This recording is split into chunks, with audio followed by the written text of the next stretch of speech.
Shalom, selamat pagi anak-anak ibu kelas 12. Pada pertemuan pertama pelajaran bahasa Indonesia kali ini kita akan belajar tentang surat lamaran pekerjaan.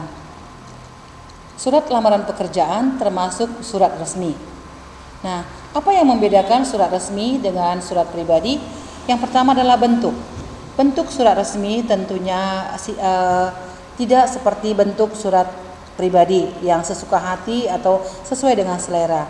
Nah, bentuk surat resmi yang biasa dipakai itu yang pertama adalah bentuk full block style atau yang disebut juga dengan rata kiri, yaitu penulisannya semua mulai dari awal sampai akhir itu dari garis pinggir atau rata kiri.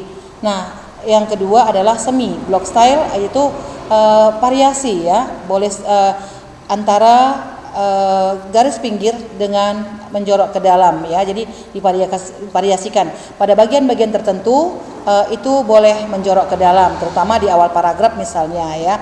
Jadi dalam bentuk ini biasanya kita lihat tanggal surat itu ditulis di sebelah kanan gitu ya. Nah, lalu berikutnya apalagi yaitu bahasa. Ya, bahasa yang digunakan dalam surat resmi tentunya juga adalah bahasa yang resmi pula. Ya, pemilihan kosakatanya, penyusunan kalimatnya harus menggunakan kaidah tertentu, ya, yaitu yang kaidah yang baku dong tentunya ya. Nah, lalu berikutnya isi dalam surat resmi bisa kita lihat perbedaannya sesuai dengan tujuan ya surat resmi itu sendiri. Ya, misalnya tentang pekerjaan, kedinasan gitu ya. Nah, itu merupakan isi dari surat resmi. Kalau misalnya surat pribadi kita langsung bisa membedakannya. Tentunya sifatnya pribadi, misalnya menanyakan kabar, tentang pengalaman dan sebagainya. Itu sudah pasti bersifat pribadi ya. Nah, lalu pengirim dan penerima. Nah, pengirim dan penerima yang membedakannya surat pribadi dengan surat resmi. Pengirim dalam surat resmi tentunya dikirim dari seseorang kepada instansi, lembaga atau organisasi, atau sebaliknya dari lembaga, instansi atau organisasi kepada perseorangan. Nah, atau dari suatu lembaga kepada lembaga lain, atau instansi ke instansi lain, atau organisasi satu ke organisasi yang lainnya ya. Itu dari segi penerima dan pengirimnya. Nah, apa sih surat lamaran pekerjaan itu? Surat lamaran kerja adalah surat permohonan yang dibuat oleh pencari kerja atau pelamar pekerjaan untuk dikirimkan pada suatu badan usaha atau instansi guna mendapatkan pekerjaan atau jabatan yang sesuai dengan lowongan pekerjaan yang ditawarkan ya. Nah, pada umumnya seseorang yang memerlukan pekerjaan akan mengajukan lamaran setelah ia memperoleh informasi tentang lowongan. Biasanya diperoleh dari teman, kenalan atau melalui iklan, surat kabar, internet dan media massa lainnya. Di samping itu seseorang dapat juga melamar secara mencoba-coba tanpa mengetahui ada atau tidaknya lowongan pekerjaan pada instansi yang dilamarnya. Apa manfaat dari surat lamaran pekerjaan? Sangat penting. Surat lamaran pekerjaan adalah salah satu penentu seseorang itu diterima atau tidak untuk bekerja di tempat yang dia lamar. Nah, sekarang kita bicara tentang model surat lamaran pekerjaan. Ada dua yang dibicarakan pada kesempatan ini. Yang pertama adalah surat lamaran pekerjaan yang digabungkan dengan riwayat hidup atau kurikulum vitae. Dalam model ini, riwayat hidup merupakan isi surat karena digabungkan dengan isi suratnya ya. Nah, karena isinya berupa gabungan surat lamaran pekerjaan dengan riwayat hidup, model ini disebut juga model gabungan. Nah, yang kedua, surat lamaran pekerjaan yang terpisah dari riwayat hidup. Dalam model ini, riwayat hidup merupakan lampiran karena ditulis terpisah dengan isi surat ya. Karena itu model ini disebut juga dengan model terpisah. Nah, biasanya nih ya, dalam praktiknya yang banyak digunakan atau dipakai adalah model terpisah. Apa daftar riwayat hidup itu? Daftar riwayat hidup adalah dokumen pendamping surat lamaran kerja yang berisi informasi pribadi, pengalaman kerja, riwayat pendidikan, keahlian, prestasi, dan lainnya. Nah, hal-hal yang harus tercantum dalam isi surat lamaran pekerjaan. Pertama, menyebutkan sumber lamaran. Dari mana kita memperoleh sumber lamaran tersebut? Misalnya ya, dari mana kita mengetahui ada lowongan atau tidak pada perusahaan atau lembaga yang kita lamar ya.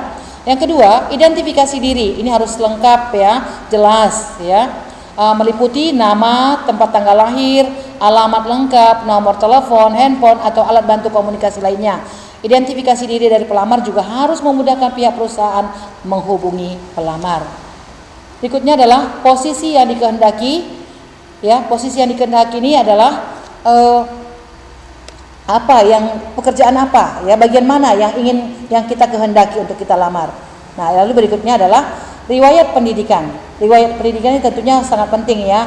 Kalau kita menginginkan suatu pekerjaan yang tinggi, tentunya kita harus punya pendidikan yang tinggi. Nah, berikutnya riwayat pekerjaan.